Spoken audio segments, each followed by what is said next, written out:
Começa agora. Se liga na dica. Especialistas da CIL trazendo conhecimento até você.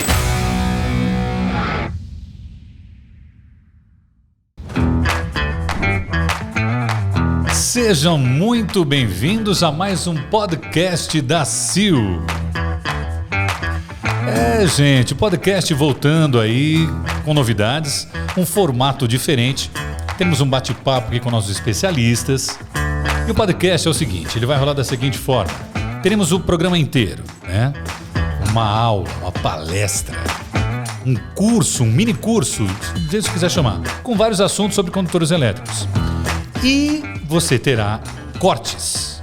O que são esses cortes? São os assuntos separados para você só... eu não quero vir inteiro agora, eu queria tirar uma dúvida. Então tem um assunto só para aquele momento que você precisa. Aí você está com mais tempo, você ouve o programa inteiro. Divulga o programa inteiro, divulga ele em partes. O que importa é que a sua dúvida está sendo esclarecida nesse programa. Lembrando que é a sua pergunta que você fez no site, fez nas redes sociais, elas foram todas ali colocadas no programa. Então você vai ouvir uma pergunta sua, com certeza vai estar aqui.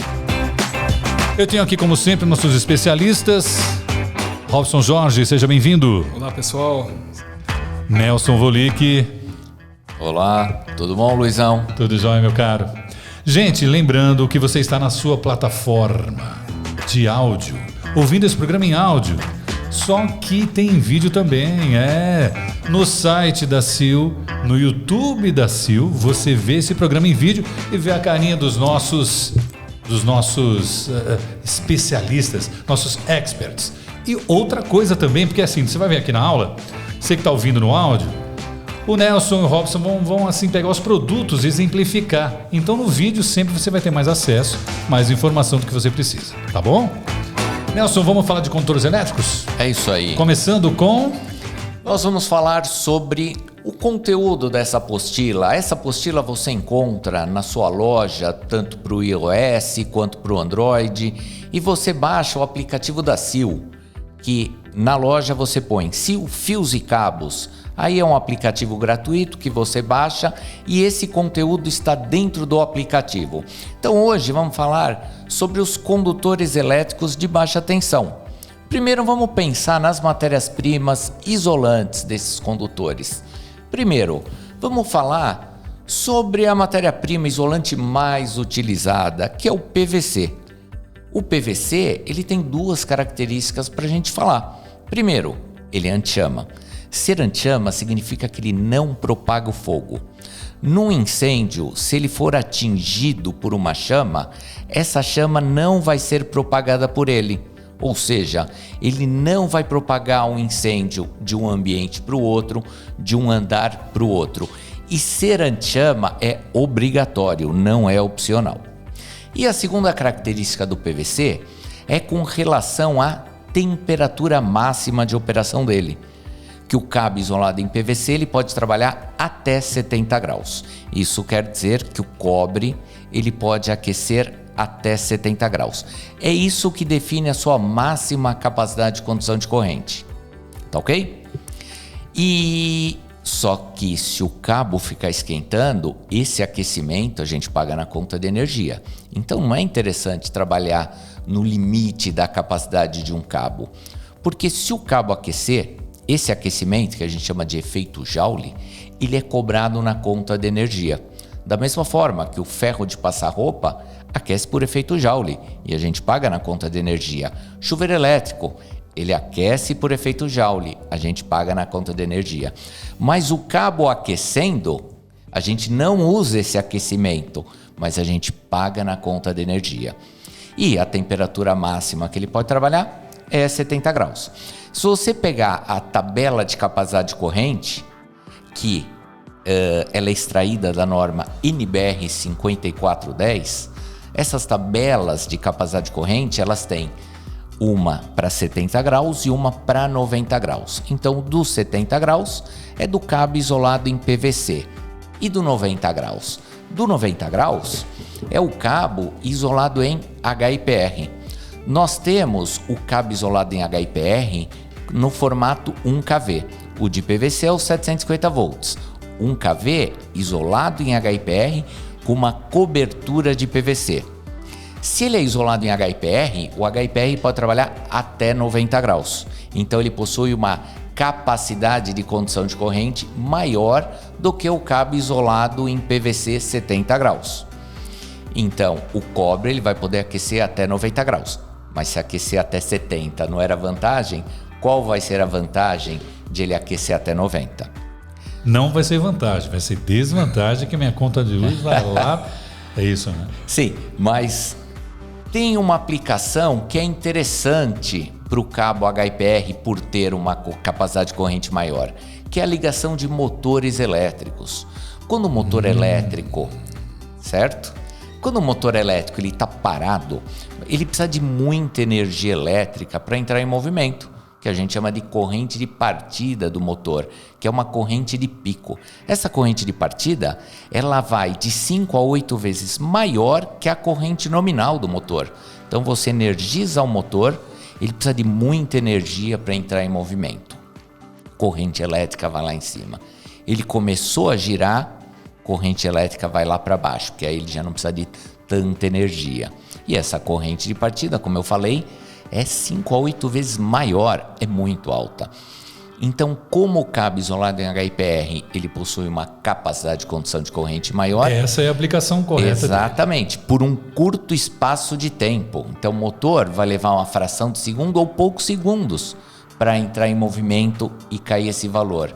Então, essa perda elétrica, ela chega a ser desprezível.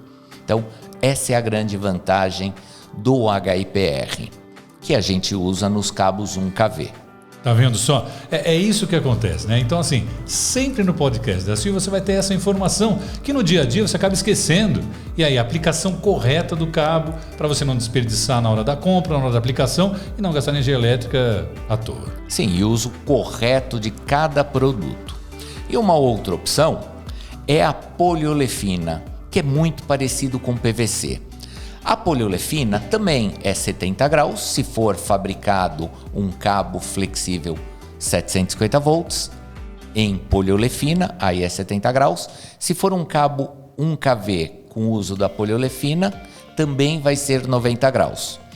A poliolefina, ela substitui o PVC. Por quê? Porque a poliolefina, quando ela é queimada num incêndio, ela emite pouca fumaça e não emite gases tóxicos.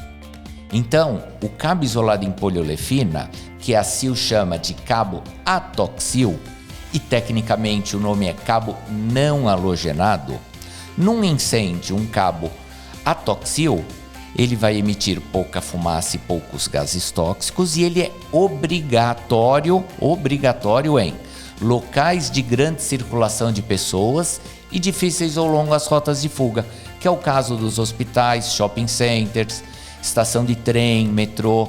Ele é obrigatório. Olha só, produto mais seguro. Isso mesmo. Agora, uma dúvida técnica, Nelson, bastante comum dos eletricistas, né? Eu posso substituir um produto de PVC pela poliolefina, HIPR, PVC? Sim. Chega bastante esse tipo de dúvida para engenharia de produto Sil? Sim, é o seguinte, se num projeto elétrico pedir cabo 750 volts isolado em PVC, você sem problema algum pode substituir por um atoxil 750 volts. Agora, se no projeto tiver cabo não halogenado, que é o atoxil, você não pode substituir pelo cabo convencional, porque significa que o local onde vai ser instalado possui grande circulação de pessoas, difíceis ou longas rotas de fuga. Olha só, hein? É segurança. Eu tô falando, se você não acompanha, então você vai aproveitar. Se você, olha, eu vou dar aquela, né? Aquela de redes sociais. Tá no YouTube, gente? Coloca aí, dá um likezinho, se inscreve no canal para você estar sempre recebendo novos podcasts, atualizações aqui, porque você viu que aqui você tem informação para economizar e para andar na linha, né? E para sempre, quando for questionado, falar, não, eu tenho aqui a aplicação correta, eu estou agindo de acordo com a legislação e com as normas técnicas também. Sim. Luizão, complementando, na nossa casa, seria mais seguro o uso de um cabo não halogenado, de um cabo atoxil, comparado com um isolado em PVC? Não. Por que não?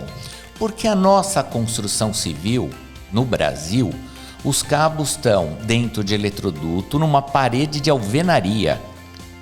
Então, se pegar fogo num ambiente, o fogo não vai pegar dentro do eletroduto embutido em alvenaria.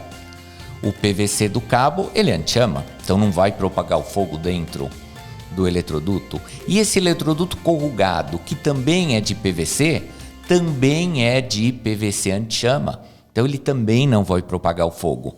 Então você pode fazer a instalação inteira de um prédio com cabo isolado em PVC, porque não há risco, porque o PVC é anti-chama. Sensacional, porque você acaba tendo essa preocupação, né? Nossa, então para garantir eu vou colocar um cabo, um atoxil ali para... Mas nesse caso não há necessidade. Não há necessidade. Não há risco. Tá vendo? Informações você tem aqui. Vamos lá. Robson, fala um pouquinho então sobre o cobre. Legal. O que é importante a gente observar é isso. Para a construção de bons produtos, você necessita de boas matérias-primas. Então a primeira premissa é essa: trabalhar com fornecedores especializados e sempre de primeira linha.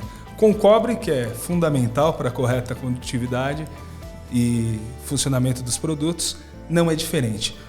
Os condutores de cobre eles devem ser produzidos... Vamos mostrar uma amostra de um vergalhão de cobre. Opa, temos?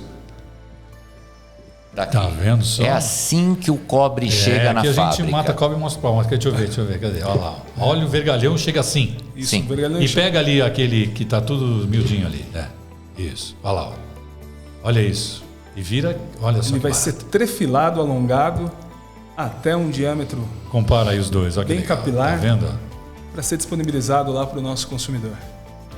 Vamos falar sobre o cobre. Mas Continue, isso só é Robson. possível, pessoal, trabalhando com cobre com alto grau de pureza, com no mínimo 99,9% de cobre, popularmente chamado de cobre puro, que além dessas características, também deve atender uma norma, a NBR 14733, que é a norma que define a construção técnica do vergalhão.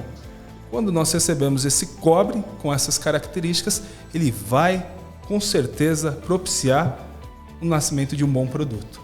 Sem esse cobre de qualidade, não tem como você disponibilizar um produto acabado também dentro dos requisitos normativos. A gente chamou de cobre puro, mas você falou, popular. A nomenclatura técnica que a gente chama é cobre eletrolítico, que é o cobre que vem do minério de cobre. Você ouviu? Se liga na dica. Até o próximo episódio.